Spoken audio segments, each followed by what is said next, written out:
لمبا عرصے تک بریلوی حنفی رہنے کے باوجود آج جب صرف مسلمان ہوا ہوں تو اکثر دل میں خیال آتا ہے کہ امام حنیفہ، امام مالک، امام شافعی وغیرہ کیا یہ لوگ اپنے نظریات دے کر امت میں بگاڑ پیدا کرنے کی وجہ بنے، یا ان کی خدمت بھی کچھ اسلام میں ہے؟ بگاڑ نہیں پیدا کیا، ان کی طرف چیزیں منسوب ہیں۔ یار آپ کو ان اماموں کی فکر ہے، آپ عیسیٰ ابن مریم کے بارے میں کیوں نہیں سوچتے، جنہیں قرآن میں کہا گیا وجیہا فی الدنیا والآخرہ ومن المقربین، دنیا اور آخرت میں وہ وجاہت والے ہیں اور اللہ کے قریبی لوگوں میں ہیں۔ دنیا میں اس وقت سب سے بڑا شرک عیسیٰ ابن مریم کے نام پہ ہو رہا ہے۔ بت پرست اتنے نہیں ہیں جتنے عیسائی مشرک ہیں، 2.25 ارب کے قریب کیتھولک اور پروٹیسٹنٹ ملا کے۔ تو کیا ہم حضرت عیسیٰ علیہ السلام کے لیے کوئی دل میں نفرت رکھتے ہیں، یا ہم مانتے ہیں کہ ان کی یہ تعلیمات ہیں؟ تو یہ تو شاہی کوئی نہیں حضرت عیسیٰ علیہ السلام کے مقابلے پہ۔ اللہ نے ان کی صفائی بیان کی ہے، لقد کفر الذین قالوا ان اللہ هو المسیح ابن مریم، بے شک وہ کافر ہیں جو کہہ رہے ہیں کہ اللہ ہی عیسیٰ ابن مریم کے روپ میں آ گیا دنیا میں۔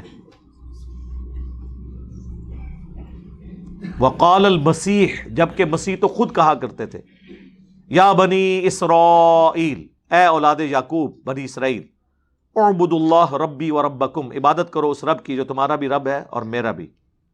انہ من یشرک باللہ فقد حرم اللہ علیہ الجنہ ومأواہ النار وما للظالمین من انصار، بے شک جو کوئی اللہ کے ساتھ شرک کرے گا اللہ نے ایسے شخص پہ جنت حرام کر دی ہے، اس کا ٹھکانہ جہنم ہے، وہاں پر اس کا کوئی مددگار نہیں ہوگا۔ حضرت عیسیٰ کا توحید بھرا خطبہ اللہ نے قرآن میں نقل کر کے صفائی پیش کی ہے کہ جیزس کرائسٹ کا کوئی لینا دینا نہیں، وہ تو امام الموحدین تھے۔ یہ نصارہ نے ان کی طرف غلط چیز منسوب کی ہے، لہٰذا ان ائمہ کا کیا لینا دینا ہے؟